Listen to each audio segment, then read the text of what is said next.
Throw it on the cart with the rest of it. The words hit the muse like a slap. A crate of canvases hit the cobblestones harder. Something inside it cracked. Agnes Thistlewood did not flinch. 40 years of not flinching had made it easy. "Careful," she said. Just that. One word. The rag-and-bone man did not look up. Osbert Crewe did not look up either. He was checking his pocket watch because he had a gallery lecture at 4 and old women's rubbish would not make him late for it. 3 weeks later, a single one of those canvases stood in a lit window on Bond Street, and half of London stopped walking to look at it. Inside the gallery, Monsieur Armand Lefebvre stood in front of a packed room, and in front of Osbert Crewe, who had come to be flattered and instead had gone white as chalk. "The question, monsieur," Lefebvre said, "is no longer what your grandfather painted." He let the silence stretch. Someone's glass stopped halfway to their lips. "The question is what he didn't." A gasp ran down the room like a lit fuse. Somewhere at the back, unnoticed by anyone who mattered, an old woman in a plain gray coat looked at her own painting, lit up in a stranger's window, for the first time in her life. 3 weeks before that night, this same canvas had gone off a cart in a Chelsea muse for the price of its frame.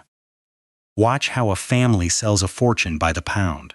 Watch how a housemaid's 40 years come back to collect what she was never paid. But before we continue, subscribe now and tell us in the comments where you are watching from and what time you saw this video. Tonight's story is one you will never forget. Now rewind. 6 weeks earlier. Breakfast at Crewe House. Agnes Thistlewood had poured tea in that dining room for 4 decades. She knew which of the silver spoons was slightly bent, which floorboard by the sideboard groaned, which of the family liked their eggs soft, and which liked to be told they liked them soft when really they did not care. She knew everything about that house except what was coming. Osbert Crewe set down his knife with a small, precise click. He did not raise his voice. Cruelty delivered quietly cuts deeper, and he knew it.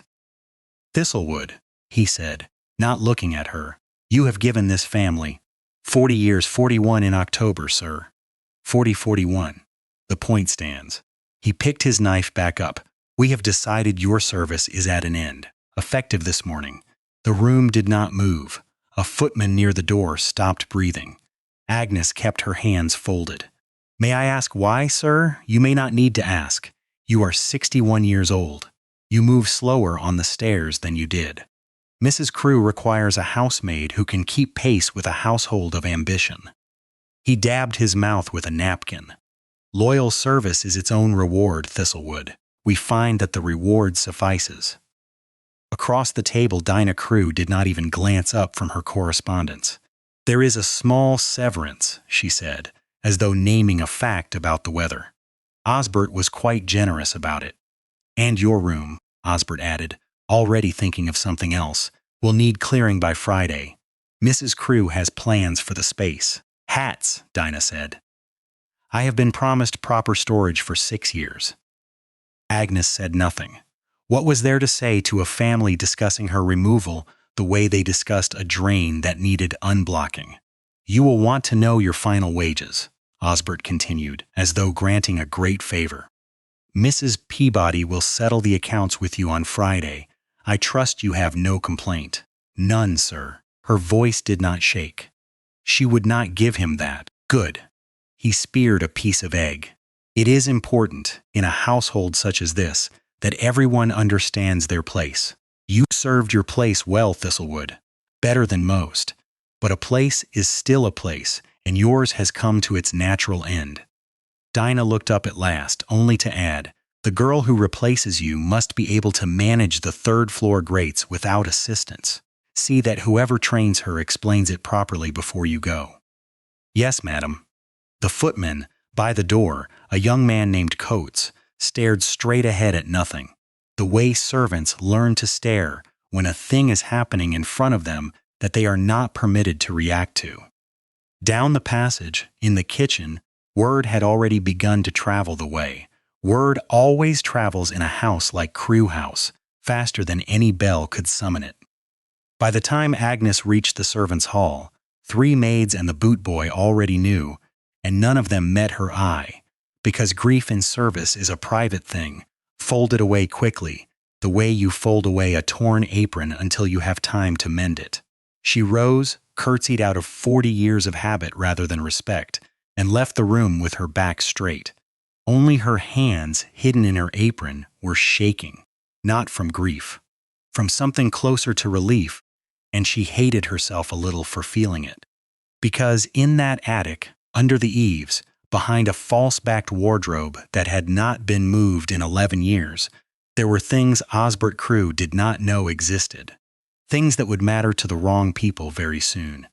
Young Suki Potts found her in the corridor outside the servants' hall, twisting her apron in both hands. "They've really done it," Suki said. 40 years, and a breakfast sentence. 40 years, Agnes agreed, is exactly the kind of thing men like Mr. Crew forget by supper. "What will you do?" Agnes looked toward the narrow stairs that led up, past the family's rooms, past the guest rooms, up into the eaves where the ceiling sloped so low a grown woman had to duck. "I will clear my room," she said. "Before Friday, before anyone else does it for me." She did not manage it in time. Osbert Crew did not believe in waiting for servants to organize their own departures. Thursday morning, 4 men came up those narrow stairs with a handcart, and Osbert Crew came up behind them to watch, because a man who has just dismissed a servant likes to see the job finished properly. The attic room was small, a narrow bed, a washstand, and canvases. Stacked 3 and 4 deep against every wall, wrapped in old sheeting, some propped on their edges, some laid flat beneath the bed where the ceiling sloped too low to stand a frame upright. Osbert stood in the doorway and looked at them the way a man looks at a drain that needs unblocking. "Good God," he said. "How long has she been hoarding these?" 40 years, sir," said the housekeeper, who had come up to supervise. "She always kept to herself up here of an evening. Painting." Osbert said the word the way another man might say gambling or drinking. "All this time under my grandfather's own roof, and not one of us the wiser." He nudged a canvas with his boot, and it wobbled against its neighbor. "Sell the lot. Cart it out with the rest of the rubbish. I won't have the attic cluttered with an old maid's daubs while Mrs. Crew is waiting on her hat boxes." The men's boots rang on the narrow attic stairs, 4 flights of it, a steady thud-thud-thud that carried down through the whole house like a slow drumbeat. Below in the second-floor passage, a chambermaid pressed herself flat against the wall to let the cartmen pass, a stack of canvases wedged between them, wrapped in old bedsheets. Corners bumping the wallpaper hard enough to leave faint gray smudges that no one would ever explain to Mrs. Crew. Down 4 flights the canvases went, carried past the whole staff, who lined the passage in silence to watch it happen, because when a house turns on one of its own, every servant in it learns the lesson for free. At the second-floor landing, one of the men lost his grip and a canvas tipped, corner first, against the banister. Agnes made a small sound, quickly swallowed, and reached out to steady it herself before anyone else could. "Leave it be, Thistlewood," Osbert called from below. "It's only rubbish. No sense fussing over rubbish." She did not answer. Her hand stayed on the canvas frame a moment longer than it needed to, the way a mother's hand lingers on a child's shoulder before letting go. Suki Potts carried 2 of the smaller canvases herself, and beneath her apron, folded flat against her stomach where no one would think to look, she carried something else. 2 thin sketchbooks, their pages dated in a careful, cramped hand.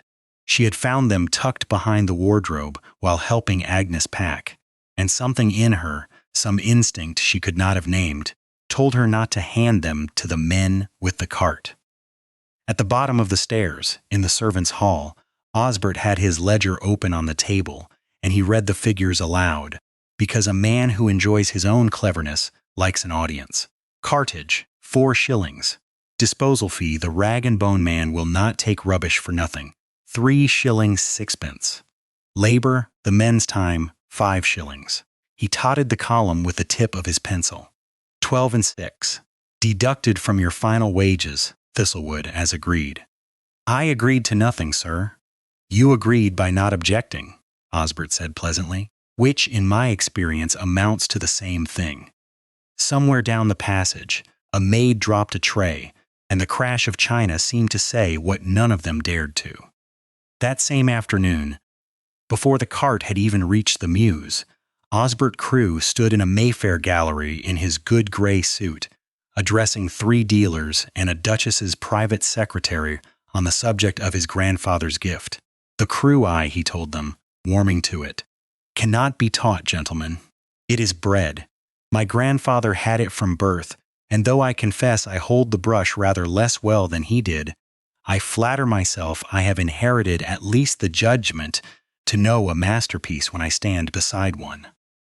The dealers murmured agreement, because dealers murmur agreement at whoever holds the family's paintings, and Osbert Crewe, at that exact hour, held a great many of them. Behind him, in a mews 4 streets away, a rag-and-bone man was knocking down canvases at pennies apiece to whoever would take them off his cart, because a man in his trade does not linger over what he cannot name. One canvas, a small study of hands folded over a lace collar, caught the eye of a passing errand boy from a Bond Street gallery. Sent out that morning on some other business entirely. He bought it for 2 shillings because he liked the way the light sat on the knuckles, and because his master, Monsieur Armand Lefebvre, paid a standing shilling for anything unusual that crossed the boy's path. Lefebvre was not an easy man to surprise. 30 years in the trade had taught him to distrust his own excitement, but he set the small canvas on his easel that evening, alone in his back room, and did not move for a quarter of an hour. The brushwork was unmistakable. He had sold 4 late Crews himself in the past 2 years, at prices that made grown men blink, and he knew the hand the way a man knows his own signature. But Sir Lawrence Crewe had been dead for 2 years, and this canvas, by the errand boy's own account, had come off a rubbish cart not 3 days past. Lefebvre picked up the small card he used for provisional attributions, and his pen hovered over it for a long moment before he wrote, in his careful trade hand, origin uncertain. Do not sell. Do not speak of this to anyone. He did not yet know what he had. He only knew, the way a good dealer always knows before he can prove it, that something was about to move. A small power signal, easy to miss. That same week, Dinah Crewe stood in the newly cleared attic with a tape measure, marking out shelf space for hat boxes, entirely unaware that a single unsigned sketch, slipped down behind a loose floorboard years before and never retrieved, still lay 6 inches beneath her satin slippers. The rag cart made 2 more runs that week.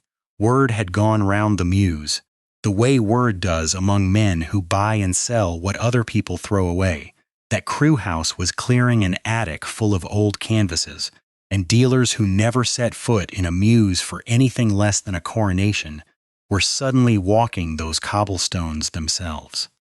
By the second cart, a small crowd of buyers had gathered, elbowing past the rag-and-bone man's usual customers, offering shillings where he had asked for pennies, because a rumor was moving through the trade faster than any of them could yet explain, and none of them wanted to be the man who let it pass him by empty-handed. Osbert Crewe, told of this by his own coachman, laughed out loud over his port that evening. "Fighting over an old maid's rubbish," he said. "London has gone soft in the head." The rag-and-bone man himself, a stooped fellow named Higgs, who had worked that mews for 30 years, began to sense, somewhere in his gut, that he had made a very bad trade. He took to standing at the mouth of the alley each morning, arms folded, refusing all further custom, muttering to anyone who asked that he'd sell no more of the old girl's canvases, until he understood what in God's name they were worth. By then, of course, there was almost nothing left to sell. The last dozen had gone the week before, scattered to a dozen different buyers across London, each one carrying home a small fortune wrapped in brown paper and entirely unaware of it. Dinah did not laugh.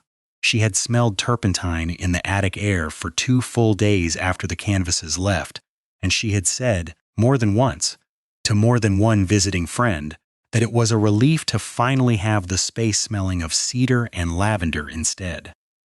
Turpentine, she told her sister over tea, is not a smell for our class. Neither of them noticed that the smell had been there for 40 years, and that neither of them had thought to ask why. 10 days after the first cart went out, Armand Lefebvre placed the small canvas of folded hands in his window with a card that read only, "Attribution under review." He did this deliberately. A dealer who wishes to start a fire does not shout about the flame. He lights it quietly, in a window on the busiest street in London, and lets the passers-by do the shouting for him. By that evening, a crowd had gathered on the pavement outside his gallery, 3 and 4 deep, reading the little card aloud to one another and arguing about what it could possibly mean. Inside, Lefebvre had already sent 3 telegrams to 3 men whose opinions on the crew hand were worth more than any signature. One of them arrived within the hour, let himself into the back room, and stood in front of the canvas for 20 minutes without speaking a word. "It is his hand," the man said finally. "It is unmistakably his hand." "And it came," Lefebvre said quietly, "off a rubbish cart in Chelsea 3 days after his grandson finished clearing an old servant's room." The man went very pale. "Then either someone is forging a dead man remarkably well. Or, Lefebvre finished for him, "the world has been buying the wrong name for 20 years. Neither man said it outright, not yet. But the word hung in that small back room like smoke that has not yet found the door." Osbert Crewe heard none of this. He was, at that very hour, drafting invitations. He had decided, over port and his own private admiration for himself, that the season needed a grand finish, a single glittering event to close it. The sale of the finest late works of the celebrated Sir Lawrence Crewe, direct from the family, certified, catalogued, and sold to the highest bidders London could produce. He would call it the Crewe Legacy Auction.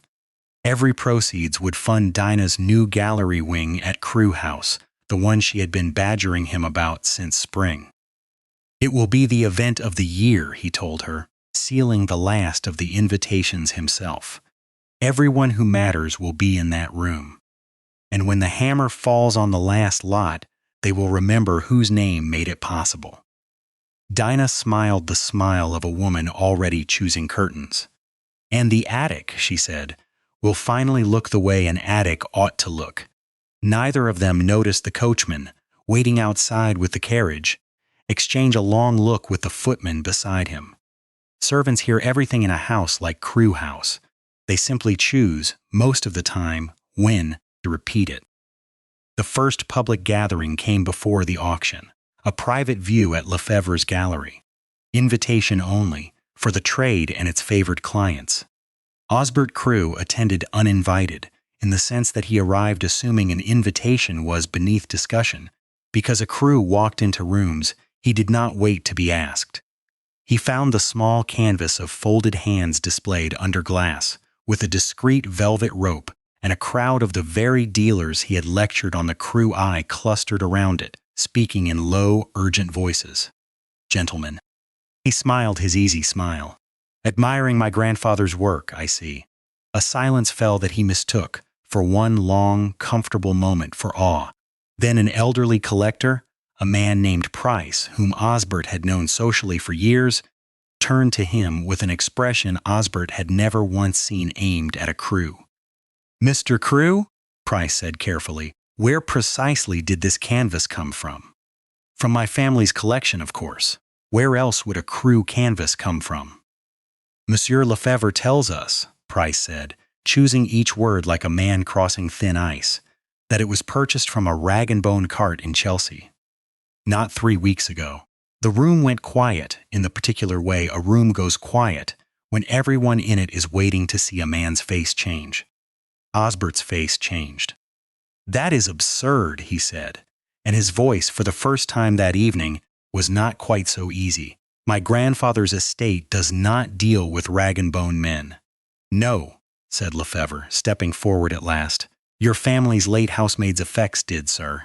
I am told her room was cleared some weeks ago and its contents disposed of by the cartload. Rubbish, Osbert said too quickly. Old daubs, nothing to do with my grandfather's work. And yet, Lefebvre said gently, here it is. He did not press further. He did not need to. He had planted a question in a room full of the very people whose opinions decided what a painting was worth, and questions once planted among dealers grow roots of their own. Osbert left early that evening, telling Dinah only that the gallery had been tedious, and did not mention Price's question at all. Humiliation number 1, delivered quietly, in front of exactly the sort of men whose good opinion he needed most. And he told himself, all the way home in the carriage, that it had not happened. It had happened. And it was only the first small crack. 2 more rag-and-bone carts turned up canvases in the days that followed, dealers now openly combing the Chelsea Mews like prospectors panning a river, offering the rag-and-bone man sums so far beyond his usual trade that he began to suspect, a little too late, that he had sold something valuable for a song. I'd have kept the lot if I'd known, he told anyone who would listen, which was not, in the end, very many people, because a man who sells treasure for pennies rarely finds much sympathy among those who bought it from him at a markup. A newspaper, sniffing a society story rather than an art one, sent a photographer to Crewe House under the pretense of covering Dinah's charitable work, and instead came away with a photograph of the newly refitted attic, hat boxes stacked to the sloped ceiling, cedar shelving gleaming, printed the following Sunday under the headline, "The Studio of the Century, now storing hats." Dinah wept over her breakfast tea for reasons that had nothing to do with shame and everything to do with the ruin of what she had believed was a triumph of good taste. Osbert told her to ignore it. Osbert, increasingly, found himself unable to take his own advice. Dinah, determined to answer one humiliation with a display of splendor, insisted the family host their spring ball as planned. Invitations already sent to 300 names, and refused to let a rag-and-bone rumor cancel a single candle of it. The ballroom at Crewe House blazed that night with more light than the street outside could hold. Motorcars crested the drive in a long, gleaming line, brass crests catching the lamps, footmen handing down duchesses in silk the color of champagne. Osbert stood at the top of the stairs to greet his guests, rehearsing, under his breath, the same easy stories he always told about his grandfather's genius, the stories that had never once failed to charm a room. Tonight, they failed. Mr. Crewe, a journalist from the Chronicle, invited for the society column rather than the art desk, fell into step beside him with a notebook not quite hidden in her gloved hand. I wonder if you might comment on a rumor circulating in Bond Street that the late Sir Lawrence's finest canvases may have been the work of a member of his household staff. The music did not stop, but 3 couples near enough to hear the question stopped dancing, and their stillness spread outward. The way stillness always spreads in a crowded room, one shoulder turning, then another, until a whole corner of the ballroom had gone quiet without any of them quite meaning to.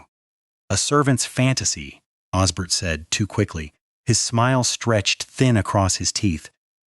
My grandfather's talent needs no defending from gossip below stairs. Then you deny that Miss Thistlewood painted them. I have never heard the name in connection with anything but a teapot, Osbert said, and a ripple of uneasy laughter followed him, though it was not this time laughter that was on his side. Across the room, Dinah's fan had gone still in her hand. She had heard, that very afternoon, that a newspaper photograph of her beloved new attic, gleaming with cedar shelving and stacked with hat boxes, was already set for Sunday's edition under a headline she did not yet know but would come, within days, deeply to regret. She smiled anyway, because a hostess smiles, and pressed a glass of champagne into the nearest hand to change the subject before it could be asked twice. It did not work. By midnight, 3 separate conversations in that glittering room were circling the same question, each one a little bolder than the last, and Osbert Crewe spent the final hour of his own ball watching his guests whisper behind their fans instead of admiring his chandeliers. He announced the coming legacy auction that same night at the top of the stairs, raising his voice over the orchestra as though volume alone could drown out an afternoon's worth of doubt. "Let them come and see for themselves," he told Dinah afterward, pacing his study long after the last carriage had gone. "Let them stand in that room and look at real crew canvases, certified, provenanced, undeniable.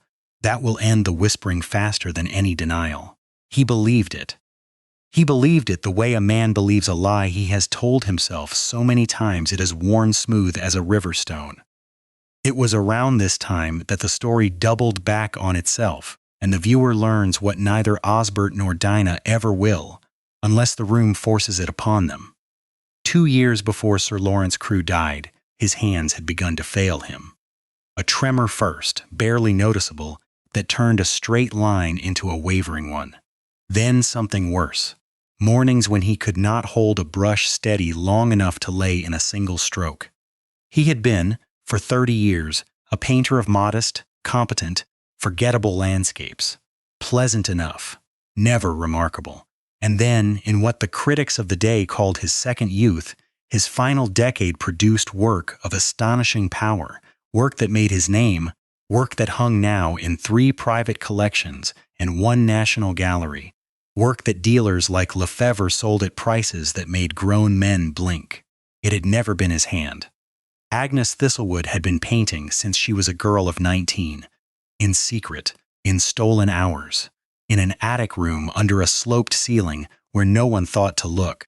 Sir Lawrence Crewe found her out by accident one wet afternoon, coming up the back stairs himself for once instead of ringing for tea, and found a housemaid at an easel with a canvas half-finished that stopped him cold in the doorway. He did not expose her. He did not dismiss her. He did something quieter and, in its way, far stranger. "You have," he told her, in a voice she never forgot, "a gift I no longer have the hands to use, and I have a name the world will pay any price to see beneath a canvas." He proposed an arrangement. She would paint. He would sign. She would be paid, quietly, generously, far beyond a housemaid's wage, folded into her pay packet, as though it were nothing more than a loyal servant's due. She would keep her position, her room, her safety, and the world would never know her name. "It is not theft," he told her, and perhaps he even believed it. "It is protection. What would London do with a housemaid who paints like this? They would gawk at you. They would never buy from you. They would call you a curiosity before they called you an artist." She had stood in that attic doorway, 21 years younger, her hands still stained from mixing color, and said nothing for a long moment, because the offer terrified her more than any dismissal could have. "And if I refuse, sir?" "Then you keep your little secret, and it dies with you in this attic, unseen by anyone at all." He had said it gently. That was the cruelty of it. Not a threat. Never a threat. Just a fact, laid down as softly as a hand on a shoulder. "I offer you an audience, Thistlewood. The whole of London, admiring work only I will ever know, is yours. Most artists would call that a fair trade. Most artists are not housemaids, sir." "No," he agreed, which is precisely why the arrangement suits us both. He had not raised his voice. He had not needed to. A dying man's quiet certainty could bend a room as surely as any shout, and Agnes, 21 years younger, and already tired of being invisible in a way that hurt rather than a way that hid her, had said yes. Agnes had said yes. She told herself, for 20 years, that she had said yes, because a housemaid with no other path takes the one that is offered. She told herself she had said yes for the money, for the safety, for the small quiet room where she was allowed, at last, to paint without being laughed at for wanting to. She never told herself the truth in full, not until much later, that she had also said yes, because being seen had always frightened her more than being hidden. Painting in secret had felt safe. Painting in public had felt like standing in a doorway with no walls. She was not robbed of her paintings, not in the way the world would soon assume. She had sold them herself, over and over, 20 years running, for a fair wage and a false name, and called it a bargain kept. What she had been robbed of, gently, without a single cross word ever spoken between them, was the chance to exist. She thought of this now, in her small rented room above a chandler's shop in Pimlico, turning her hands over in the lamplight, the same hands that had signed another man's name to 20 years of her own work. For 20 years the arrangement held, quiet and unbroken. Sir Lawrence would come up the back stairs himself, on the pretense of inspecting the linen closets, and carry down whatever canvas she had finished that month, wrapped in a bedsheet like laundry, and by the following season it would be hanging in a Mayfair drawing room with his name beneath it in gold. She remembered one evening in particular, years before his death, when a duchess had come to dinner at Crewe House and stood before one of Agnes's canvases in the hall, tears actually standing in her eyes. "Sir Lawrence," the duchess had said, "I do not know how a man of your years finds such fire in his hand. It is as though you have discovered youth all over again." A second youth, Sir Lawrence had agreed, smiling modestly, arrived, I confess, quite by surprise. Agnes had been standing 3 feet away, refilling the water glasses, invisible in the particular way housemaids are invisible at a dinner party, close enough to touch the very canvas being praised, and further from its credit than the moon. She had not made a sound. She had learned by then to make no sound at all when her own work moved a room to tears. She told herself, walking back to the kitchen with the empty jug, that she had chosen this. And she had. That was the hardest part to carry, harder in its way than any theft would have been. No one had held a knife to her hand. She had signed the bargain herself. Every single year she renewed it in silence, because the attic was warm and the wage was steady, and the alternative, standing in a gallery as herself, a housemaid claiming a master's gift, felt at the time like a door she did not have the courage to walk through. Her reckoning, when it came, would not only be with Osbert Crewe, it would be with herself. Suki Potts came to visit her on her half-day, the 2 sketchbooks still wrapped in brown paper under her shawl, and set them on the small table between them without a word. Agnes opened the first and went very still. Every page was dated. Every study, in pencil first, then in ink, matched a canvas she had painted for Sir Lawrence, years before the dates the family's records claimed for his so-called late period. And in the corner of every single sketch, small enough to miss unless you knew to look for it, a single tiny thistle, drawn where a signature should have been. "I couldn't sign my name," she said quietly, "not where anyone would see it, but I could not bear to leave nothing of myself at all." "Then let it be seen now," Suki said. "Miss Agnes, let it be seen." Agnes closed the sketchbook slowly. "There is an auction," she said, "Mr. Crewe's grand auction. All of it going under the family's name, to fund a wing his wife once built with money that was never truly his to spend." "Then someone ought to be in that room," Suki said. "Who knows the truth of it?" Agnes looked at her for a long moment. Then she looked at her own hands again, the paint long since scrubbed from under her nails, but never, not really, from under her skin. "Someone ought," she agreed. The invitations for the Crewe Legacy auction went out to 200 of the finest names in London. Dukes and duchesses, dealers and collectors, 3 newspapers, and at Osbert's own insistence, a representative of the National Gallery, whom he intended to charm into a purchase that would crown the whole affair. Monsieur Armand Lefebvre received his invitation with a small, private smile, and wrote back accepting with pleasure, and made, in the days that followed, a great many quiet arrangements of his own. He sent word to Price.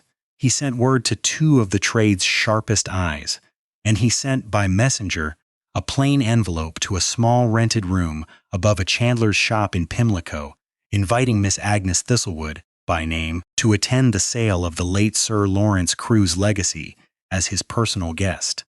Agnes read the invitation twice by lamplight. Then she folded it carefully, and for the first time in 40 years, She began deciding what she would wear to be seen in, rather than what she would wear to go unnoticed in. The night of the auction arrived cold and clear, and Crew House blazed with light from every window. Motor cars queued 3 deep along the drive, their family crests catching the lamplight as footmen handed down duchesses and dealers alike. Inside, the great hall had been cleared for the sale. 200 gilt chairs, a raised platform, and on the walls, lot after lot, canvases certified, catalogued, and hung under small brass plates that read, each one, the same proud 2 words, Sir Lawrence Crewe. Osbert stood at the front of the room in his finest coat, glowing with the particular warmth of a man who believes the evening belongs entirely to him. "Ladies and gentlemen," he began, when the auctioneer had called the room to order, "tonight we celebrate not merely a collection, but a bloodline, my grandfather's eye, my grandfather's hand. A gift, I have always said, that cannot be taught, only inherited." Polite applause. Dinah, seated in the front row in a gown that had cost more than most of the staff earned in a year, glowed beside him. Agnes had arrived quietly, an hour before the guests, shown in by a side door Lefebvre himself had arranged, and had taken a plain chair near the back of the hall, beside the servants who had been permitted to stand along the wall to watch their former mistress's family at their finest hour. Suki stood among them, the brown paper parcel held tight against her chest. Agnes watched the room fill. She watched the footmen she had once trained pour champagne for guests who did not know their names. She watched Dinah Crewe glide the length of the hall in a gown the color of frost, greeting duchesses by their first names, glowing with the particular pride of a woman who believes, for one more hour, that the evening still belongs to her. The first lots went as expected. A landscape, sold for a sum that made the room murmur. A still life, sold higher still.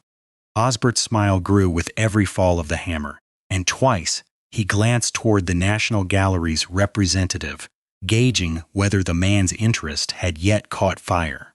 "A remarkable hand," the auctioneer said, gesturing to the third lot, a study of a garden at dusk.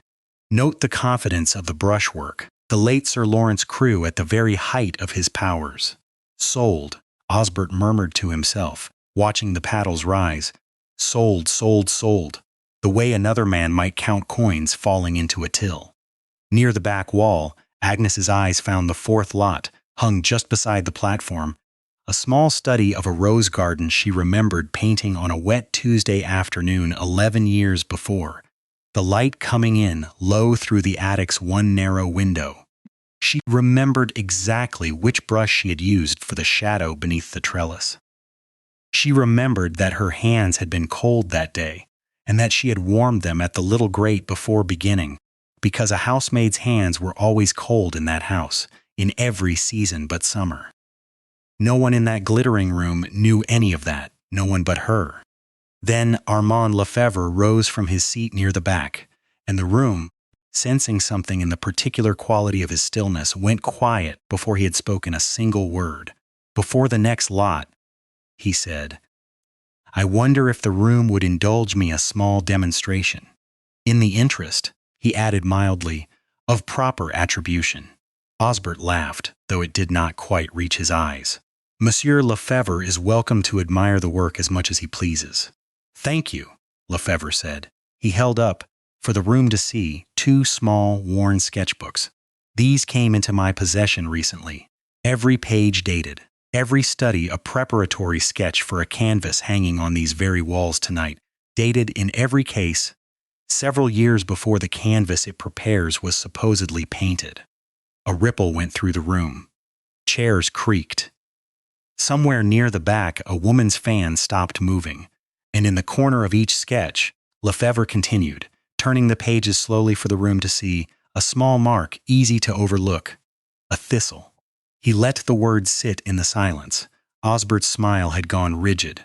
"A servant's doodle, monsieur, proves nothing."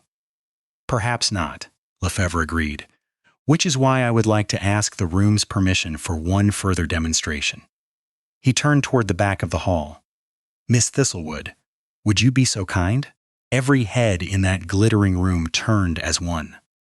Agnes Thistlewood rose from a chair near the back where she had sat, unnoticed, all evening in her Sunday coat, and walked the length of the aisle between 200 of London's finest, her footsteps the only sound on the marble floor.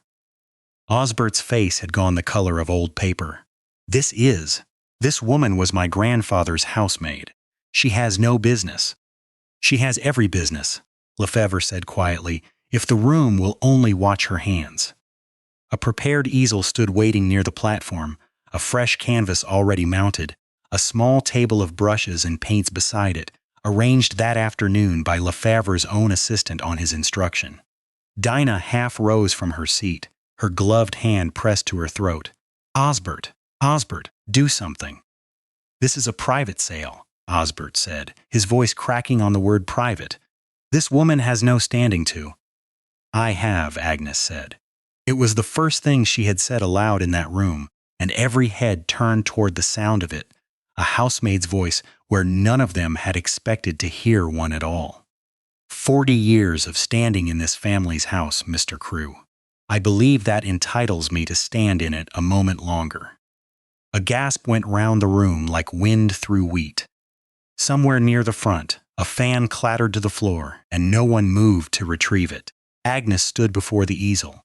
Her hands for a moment trembled, the way they had not trembled in 40 years of pouring tea without spilling a drop. Miss Thistlewood, Lefebvre said quietly, for her ears alone, you need not do this if you do not wish it. I have wished it, Agnes said, for 20 years. I only lacked the room to do it in. Then she picked up a brush. The room held its breath, the way a room holds its breath before a verdict. She laid down a single stroke, the curve the trade had quietly begun calling the Crewe comma, a small signature flourish found in the corner of every late canvas, the one mark the critics had praised for 2 decades as the unmistakable proof of a master's hand at its peak. It took her one motion, less than 2 seconds. The room saw it happen, and the room understood, all at once, in the particular silence that falls when 200 people realize together that they have been wrong about something for 20 years. A glass slipped from someone's fingers and shattered on the marble. No one moved to pick up the pieces. Gentlemen, Lefebvre said into that ringing silence, you did not come tonight to buy a dead man's name. He turned at last to look directly at Osbert Crewe, whose face had drained of every ounce of its earlier warmth. You came to buy a living woman's hand. You simply did not know it. The auctioneer, to his credit, did not attempt to continue the sale. He looked instead toward the National Gallery's representative, who had risen from his seat, and toward Price, who had risen from his, and toward the 2 trade experts Lefebvre had quietly summoned, all 3 already moving toward the walls to examine the certified lots with fresh and urgent eyes. Every lot on these walls, the eldest of them announced, loud enough for the whole room to hear, must be suspended from sale pending reattribution, effective immediately. Osbert Crewe's own auction had become, in the space of one stroke of a brush, the public proof of everything he had spent a season denying. Dinah Crewe sat frozen in her front row chair, her gown suddenly looking, to every eye in that room, like a costume for a role that had just been canceled. Osbert found his voice at last, thin and cracking. You cannot simply. Loyal service is its own reward, monsieur, Lefebvre said, in a voice gone dry as old paper, turning Osbert's own words back on him in front of every soul who mattered in London. We find the reward insufficient. The room did not laugh. It did something worse for a man like Osbert Crewe. It went utterly, unbearably silent, and then it began, softly at first and then not softly at all, to whisper. Price stood. Mr. Crewe, he said, you charged this woman a removal fee. 12 shillings and sixpence, was it, for the disposal of her own life's work? Osbert said nothing. There was, for the first time in his life, nothing to say. I believe, Price continued, that sum should be repaid tonight, before witnesses. With interest, I should think, drawn from this evening's buyer's premium, since the family appears to have collected rather more from this sale than they were entitled to. A murmur of agreement ran through the room, and it was Lefebvre himself, with quiet satisfaction, who counted the coins into Agnes Thistlewood's palm in front of 200 witnesses, the very sum Osbert Crewe had once read aloud from a ledger as though it were a fact about the weather. And the paintings, the National Gallery's man said, already making notes, the ones sold from the cart and the ones on these walls tonight will need to be recatalogued under their true name. Thistlewood, Lefebvre said. He said it the way a man says a name he intends to be remembered. Somewhere near the great front window of Crewe House, a footman, on nobody's instruction but his own, quietly reached up and began removing the small brass sign that had hung above the entrance all season, advertising the Crewe Legacy Auction in gold-painted letters. He set it down against the wall, the word Crewe facing inward, out of sight. Osbert Crewe stood in the middle of his own ruined evening and watched it happen and said nothing at all, because there was nothing left in that room that belonged to him to say. Dinah did not wait to watch the rest. She rose from her chair, gathered the frost-colored silk of her skirts in both fists, and walked from the hall with her chin high and her eyes fixed straight ahead, the way a woman walks when she has decided the only dignity left to her is the speed of her own exit. No one moved to stop her. No one that night moved to comfort her either. Near the doorway, an elderly duchess, who had known the Crewe family for 30 years, turned to her companion and said, not troubling to lower her voice, I always did think that man's confidence outran his talent. Now we know by exactly how much. The words traveled the length of the hall the way such words always do, repeated shoulder to shoulder until they reached every ear in the room, and Osbert Crewe, standing alone now beside his ruined easel of proof, heard every word of it. Suki Potts, still standing against the back wall among the servants, found she was crying without having decided to, and did not wipe the tears away, because for once in her life she was crying over something that had gone right instead of something that had gone wrong. The papers the following morning did not spare him. Every dealer who had bought a certified Crewe in the past 2 decades now wanted an answer to a question they had never thought to ask. Every collector who had paid a fortune for the master's late genius now wanted to know precisely whose genius they had paid for. Osbert Crewe's name, once spoken with the easy respect due a bloodline, was now spoken the way London speaks of a man caught lying to everyone who trusted him, which was, in the end, precisely what he was. 3 of his clubs quietly withdrew his membership within the month, citing rules about conduct unbecoming that had gone unenforced for decades until, suddenly, they were exactly what was needed. The National Gallery's representative, who had come that night, hoping to crown the sale with a purchase, instead opened a formal inquiry into every Crewe attribution the gallery had ever accepted, an inquiry that would run, the papers said, for years. Osbert Crewe found himself, within a season, a man whose name opened no doors at all, the very bloodline he had built his whole life upon suddenly worth less than the paper his invitations had been printed on. Dinah Crewe's new wing was never built. The attic went back to storing hats quietly, without a newspaper photographer in sight, though the Sunday paper's headline about the studio of the century was pinned, for years afterward, to a notice board in a Bond Street gallery backroom where junior dealers were shown it as a lesson in looking closely at what is right in front of you. Agnes Thistlewood did not want a palace. When it was offered to her, in the form of a very great deal of money from very embarrassed dealers eager to make amends, she asked instead for something much smaller and much harder to buy. A plain little studio in Chelsea with a large north-facing window, the kind of light painters had always told her was the only light worth working in, though she had spent 40 years working by whatever light an attic under the eaves allowed her. Suki Potts came with her, not as a servant this time, but as something closer to family, learning to grind pigment and stretch canvas at Agnes's elbow, the 2 sketchbooks that had started it, all kept safe now on a shelf where anyone was welcome to look at them. In the evenings, the two of them ate supper at a small table by the window, and Agnes taught the girl to hold a brush properly, the way no one had ever thought to teach her, and it did not once feel to either of them like service. Word of Miss Thistlewood's studio spread, slowly and then all at once, the way word does among people who spend their lives looking at walls for a living. Dealers who had once dismissed a housemaid's name without a second thought now wrote to her directly, requesting the honor of a viewing, addressing her, every one of them, with the careful courtesy owed to an artist of established reputation. She answered some of the letters.